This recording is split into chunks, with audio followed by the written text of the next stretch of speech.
Cookie Kiku. नमस्ते दोस्तों, स्वागत है आपका हमारे चैनल कुकी कीकू में।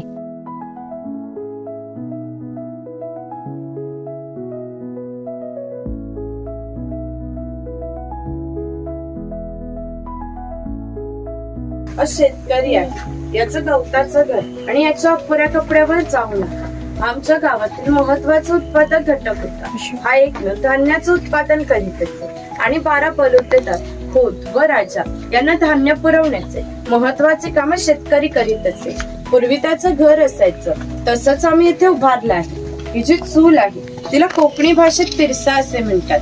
ती सतत पेटती ठेवली जायची, कारण पूर्वी घरामध्ये लाइटर किंवा माचीस नव्हता। शेतकऱ्याच्या बायकोला जर स्वयंपाक बनवायचा असेल तर तिथले 2-3 निखारे घेऊन स्वयंपाकघरातली चूल पेटवीत असे।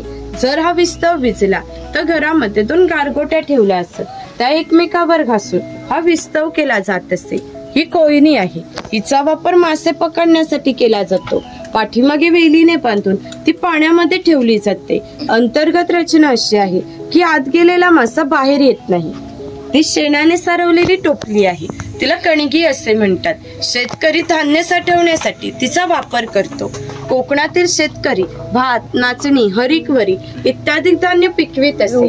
ती यामध्ये साठवून त्यावर चिरफळाची फळे पसरवून ते झाकण लावून बाहेरून शेणामातीने लिंपून घेत असते। त्यामुळे आतील धान्य 2 ते 3 वर्ष सहज टिकत असते। ही शेतकऱ्याची बायको आहे, ती शेतकऱ्याची मुलगी आहे।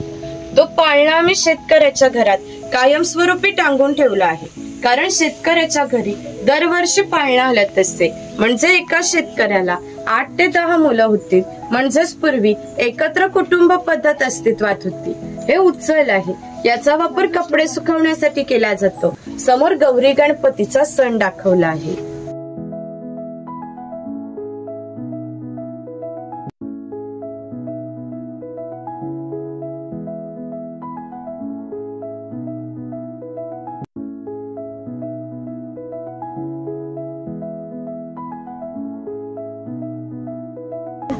हा कुंभार आहे, गावातील मातीशी संबंधित कामे हा कुंभार करीत असते। गणपतीचे दिवस आले की लाल मातीचे गणपती तयार करणे, उन्हाळा आला की मातीची मडकी तयार करणे, दिवाळीचे दिवस आले की पणत्या तयार करून त्या प्रत्येकाच्या घरोघरी पोहोचवण्याचे काम हा कुंभार करीत असते। हे जे सफेद रंगाचे मडके आहे ते माडी काढण्याचे मडके आहे। कोकणामध्ये नारळाची झाडे मोठ्या प्रमाणात आहे। त्याला नारळ येण्याआधी पोळ येते, तिला आडवा काप दिला जातो। बाजूने विशिष्ट प्रकारचा झाडपाला लावला जातो। तो झाडपाला आतील माडी शोषून घेतो आणि थेंब थेंब गळणारी माडी हे मडके वरचे वर लावून त्यामध्ये साठवली जाते। काळाच्या ओघात 12 बलुतेदारांचे व्यवसाय नष्ट झाले, परंतु माडी काढण्याचा व्यवसाय अजूनही व्यवस्थित चालू आहे।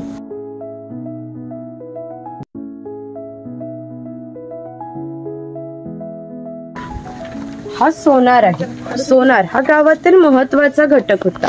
गावातील महिलांना लागणारे दागिने व विविध देवतांना लागणारे दागिने हा सोनार बनवून देत असे। याच्या या अप्रतिम कलाकुसरीमुळे त्याच्या दागिन्यांना जगभर मागणी होती। शिमगा, नवरात्र व अन्य वेळी ग्रामदेवतेला दागिने घालण्याचा मान हा सोनाराचा असे।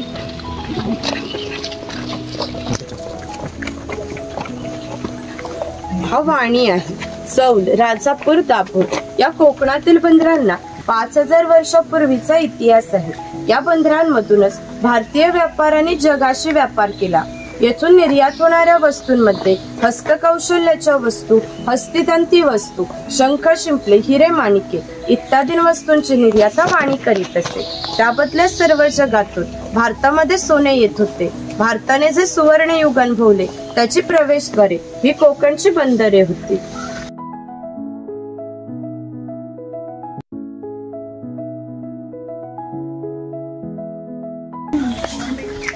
हा सुतार आहे। कोकणातील 12 बलुतेदार दाखवताना जे अधिक कौशल्यवान आहे त्या मी येथे दाखवले आहे। त्यापैकी हा सुतार, सुताराचे खरे काम शेतकऱ्याला लागणारी लाकडी अवजारे बनवून देणे हा सावंतवाडीचा सुतार आहे। सावंतवाडीच्या लोकांचे लाकडावरील कोरीव काम हे जगप्रसिद्ध आहे। याच्या काही हस्तकौशल्याच्या वस्तू तुम्हाला आमच्या हस्तकला विक्री केंद्रात पाहायला मिळतील। इकडे दरवेशी दाखवला आहे। अस्वलाचा खेळ करणारा, आणि इकडे गारुडी दाखवला आहे सापाचा खेळ करणारा.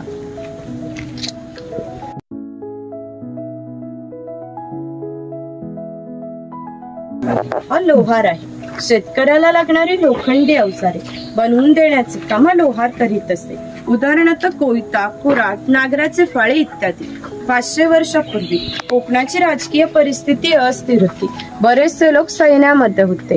त्यांना लागणाऱ्या लोखंडी ढाली व तलवारी हा लोहार बनवून देत असते. याचे वैशिष्ट्य म्हणजे अजूनही कोकणातील खोत व मराठा यांच्याकडे काहीशा वर्षापूर्वीच्या तलवारी आहेत. त्यांना अजूनही गंज आलेला नाही. त्याची दर दसऱ्याला पूजा केली जाते.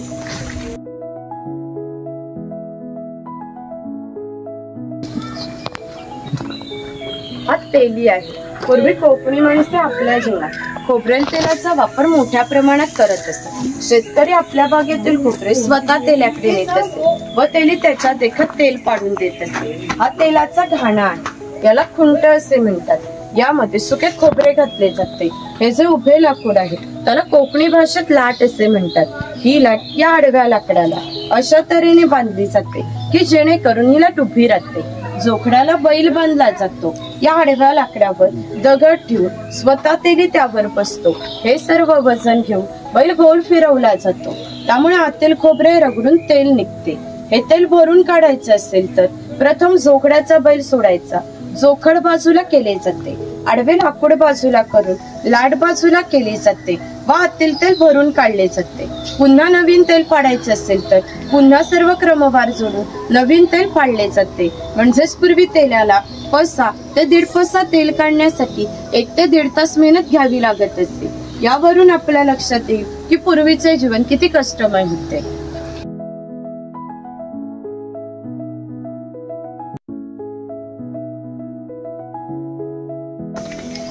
हा बुरुड आहे. पूर्वी प्रत्येक व्यवसाय हा जातीनिहाय होत असते. व्यवसाय निवडीचे स्वातंत्र्य नव्हते. प्रत्येकाला आपापल्या जातीचाच व्यवसाय करावा लागत असे. म्हणजे बांबूंच्या वस्तू बनवून देण्याचे काम हा बुरुड करीत असे. हे सूप आहे. ही फुलांची परडी आहे. ही रवळी आहे. हिचा वापर धान्य धुण्यासाठी किंवा आजही धार्मिक कार्यात केला जातो. जेव्हा आपल्याकडे शुभ कार्य असते तेव्हा आपल्या घरातील कुमारिका किंवा सौभाग्यवती स्त्रिया या रवळीमध्ये दिवा लावून त्या हातात घेऊन उभ्या असतात. जर शुभ कार्य पार पडेपर्यंत हा दिवा विझला तर ते अशुभ मानले जाते. अजूनही आमच्या चाकरमान्यांचे मुंबईला जर लग्न असेल तर ही रवळी गावावरून मुंबईला पाठवली जाते. मुंबईला सर्व काही मिळते पण ही रवळी मिळत नाही. अगर आपको ये वीडियो पसंद आई हो तो लाइक करें, शेयर करें और हमारे चैनल कुकी कीको को सब्सक्राइब करना न भूलें। मिलते हैं अगले व्लॉग प्राचीन कोकण पार्ट 4 में। तब तक के लिए bye. Please like, subscribe and share.